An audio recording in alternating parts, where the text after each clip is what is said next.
আমি দাওয়াত দিয়েছি, আজকে আবার এই মিডিয়াদের মাধ্যমে দাওয়াত দিচ্ছি। সোনাগাছির যতগুলো মুসলিম পতিতালয়ের মেয়ে আছে আমি তাদেরকে দাওয়াত দিচ্ছি, তোমরা এসো আর কালমা পড়ো আর আমাদের মতো মৌলবীর সঙ্গে যোগাযোগ করো। আমরা তোমাদের ভালো হালাল স্বামীর ব্যবস্থা করে দেবো, হালাল লুচির ব্যবস্থা আমার আল্লাহ করে দিবেন।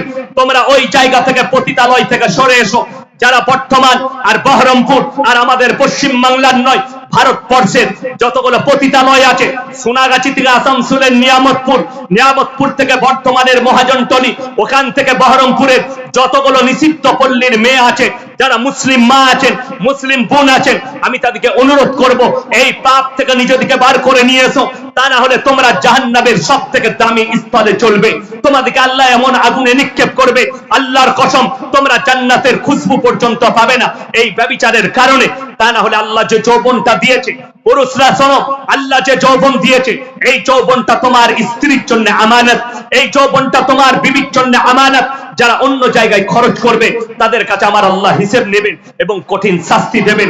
ওই জন্য অনুরোধ করব প্রত্যেকটা ভাই, প্রত্যেকটা মা বোন নিজেদের ইজ্জতের হেফাজত করুন। জোরে বলুন ইনশাআল্লাহ। আমার আল্লাহ কোরআনে বলেছে, হে আমার নবী তাদেরকে বলো তারা যেন নিজেদের লজ্জা স্থানে রক্ষণাবেক্ষণ করে, তারা যেন নিজেদের ইজ্জতের হেফাজত করে।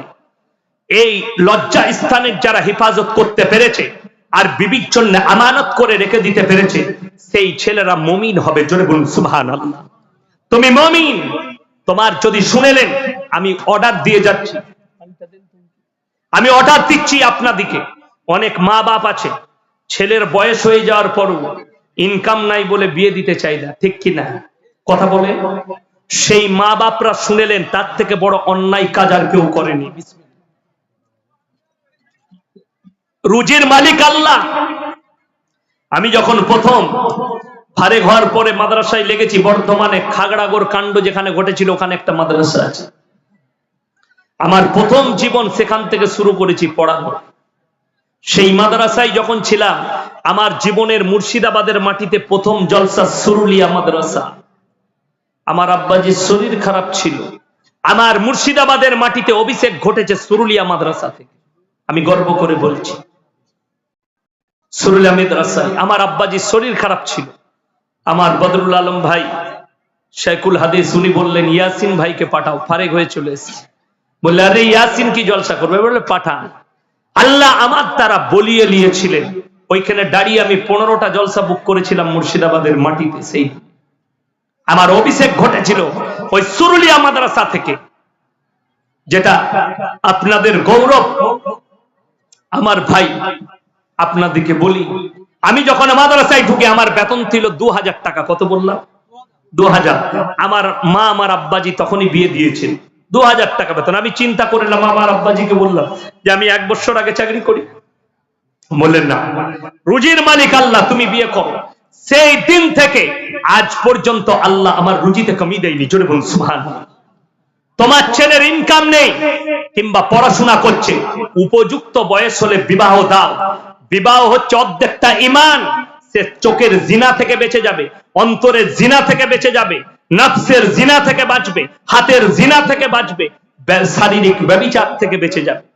বহু মানুষ ছেলের ইনকাম নাই বলে বিয়ে দিতে চাই না, আর তারা খারাপ কাজ করে ফেলে। পয়সা নাই বলে মেয়ের বিয়ে দিতে চাই না। আমার মেয়ে স্কুলে পড়ছে, এখন পড়ালেখাটা করে লে তারপরে বিয়ে দেবো। আরে হারামখোর, তোর মেয়ে জিনায় লিপ্ত হয়ে যাবে বয়স হলে। তোর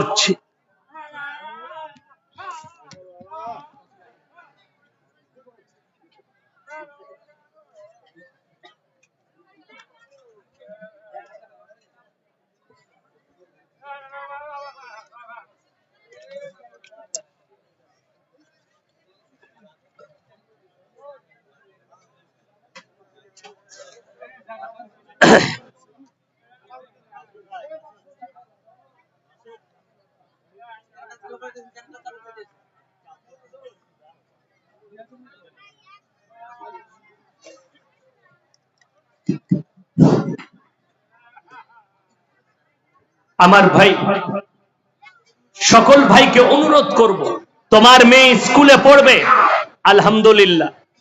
কি হলো? কোনখান থেকে? জেনারেটর থেকে? দেখুন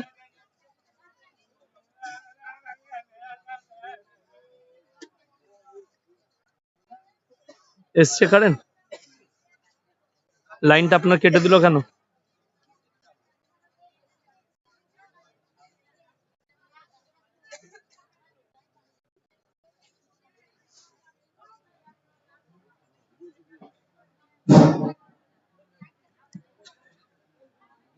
হ্যাঁ ঠিক আছে। আমার ভাই আপনার মেয়ে, মায়ের দিকে বলবো, আপনার মেয়ে স্কুলে পড়বে, বিয়ের পরে স্বামী যদি তাকে পড়ায় পড়াবে, আপনি শর্ত রাখবেন আমার মেয়ে চাকরি যদি পায় পড়াবে। কিন্তু শুনেলেন আমি বলে যাই, আপনি ফতোয়া নেবেন আপনার মেয়ে আপনার স্ত্রী চাকরি করতে পাবে ওই স্কুলে, যে স্কুলে অনলি ফর মেয়ে ছেলে আছে। যারা চাকরির লোভে বেটা বিটির বিয়ে দিয়েছ, যারা চাকরির লোভে বিটির বিয়ে দিয়েছিলেন, তারা দেখো ইন্দুর মারা বিষ খাও। 1911 জনের চাকরি বাতিল, ভুয়ো শিক্ষক। 618 জনের চাকরি বাতিল হবে ভুয়ো।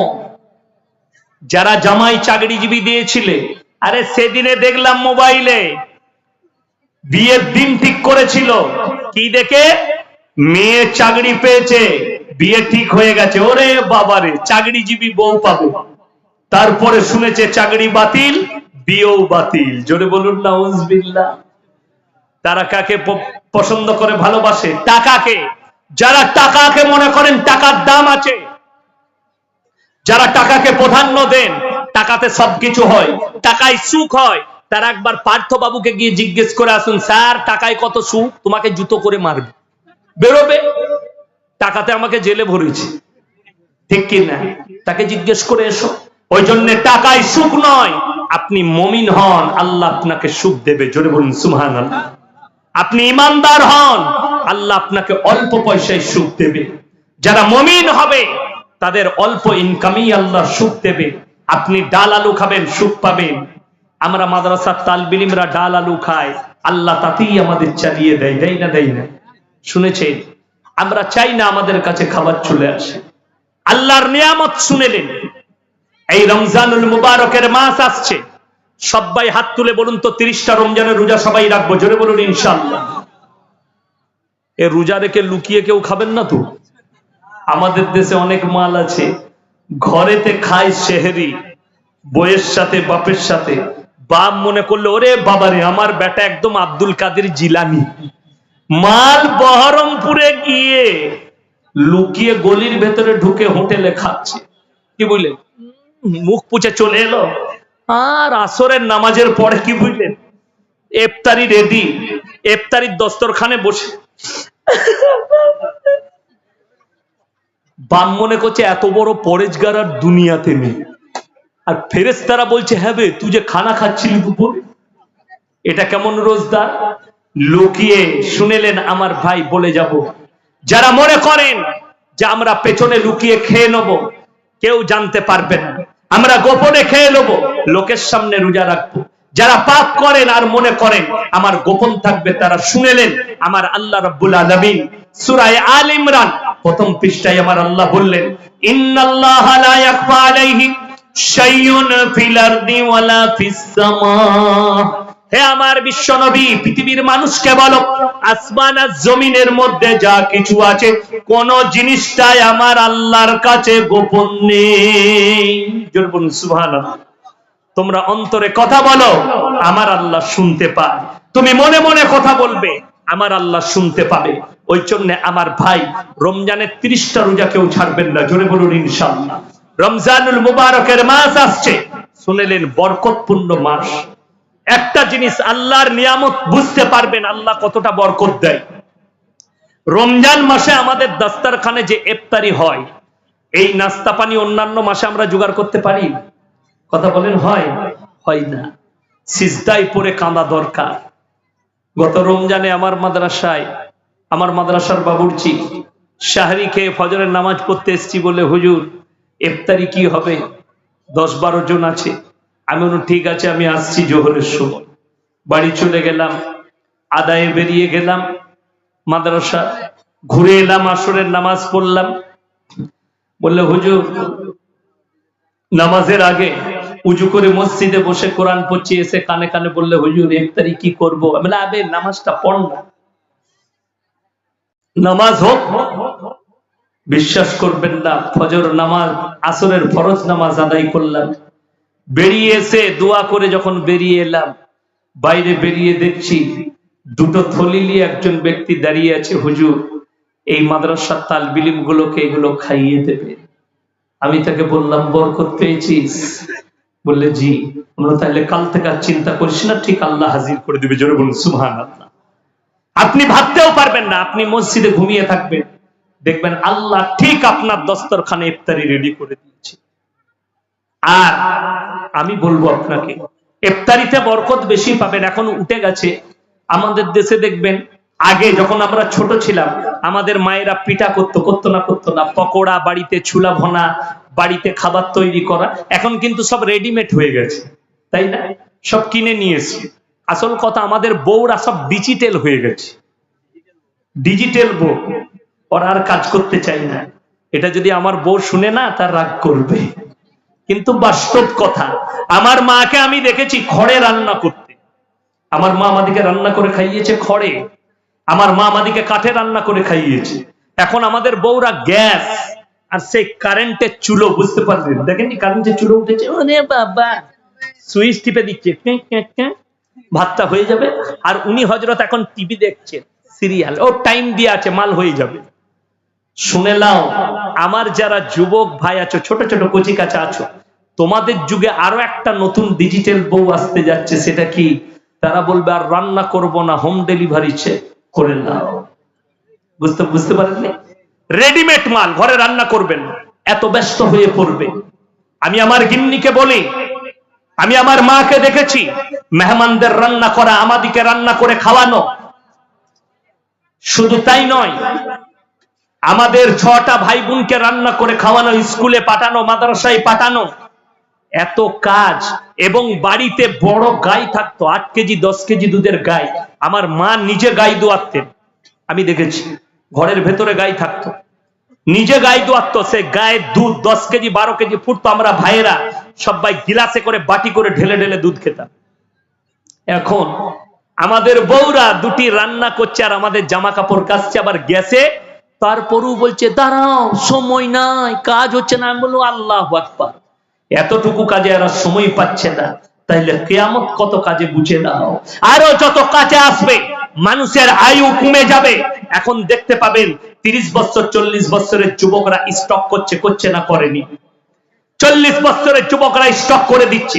এইরকম ধরনের পাপ যত বাড়বে, তত নতুন নতুন ডিজাইনের গুনাহ আপনার কাছে, মৃত্যু আপনার কাছে হাজিরি দেবে। আমার ভাই, সবাই পরকাল নিয়ে চিন্তা করব, জোরে বলুন ইনশাআল্লাহ। মরণের পরের কথা চিন্তা করবেন, আমার কবরটা কি হবে। কবর হচ্ছে প্রথম মঞ্জিল। কোরআনে আল্লাহ তাআলা দুনিয়া সম্পর্কে মানুষকে বুঝিয়েছেন, ওয়ামাল হায়াতুদ দুনিয়া ইল্লা মাতাউল গুরুর। এই দুনিয়া তোমাদের জন্য সম্পূর্ণ ধোঁকা।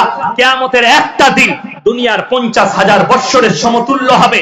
আপনি ক্যালকুলেটরে আপনি হিসাব করুন, সেই পরিপ্রেক্ষিতে আপনি দুনিয়াতে কত মিনিট আর কত সেকেন্ড দুনিয়াতে আছেন।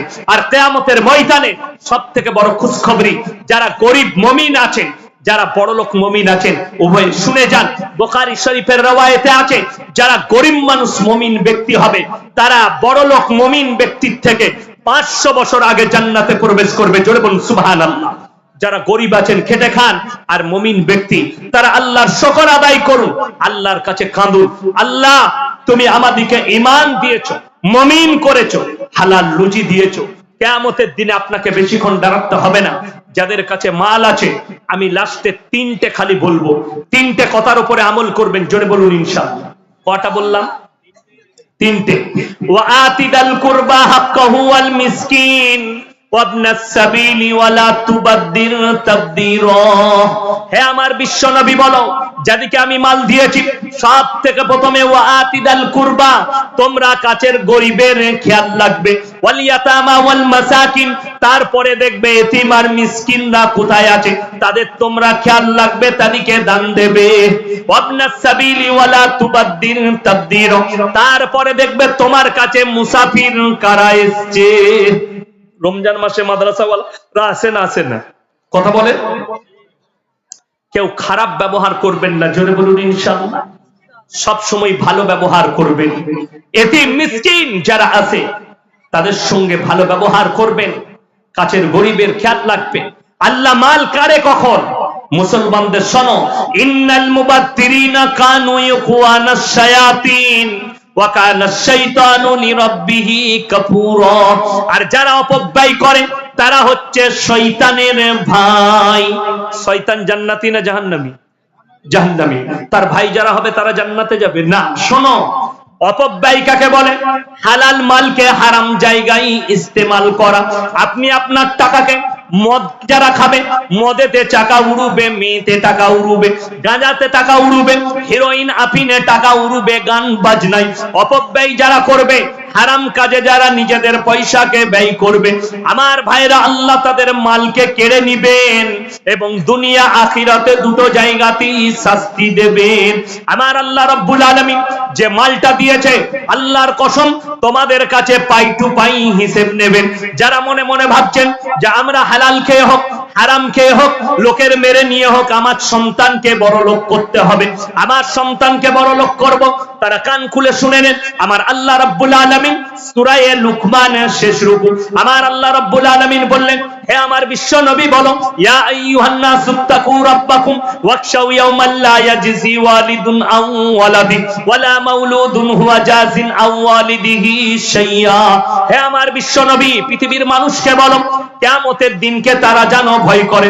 সেই দিনকে ভয় করো যেদিনে বাপ বেটার কোনো উপকারে আসবে না, বেটা বাপের কোনো উপকারে আসবে না, কেউ কারুর জন্য এতটুকু উপকার করতে পাবে না। জোরে বলুন সুবহানাল্লাহ।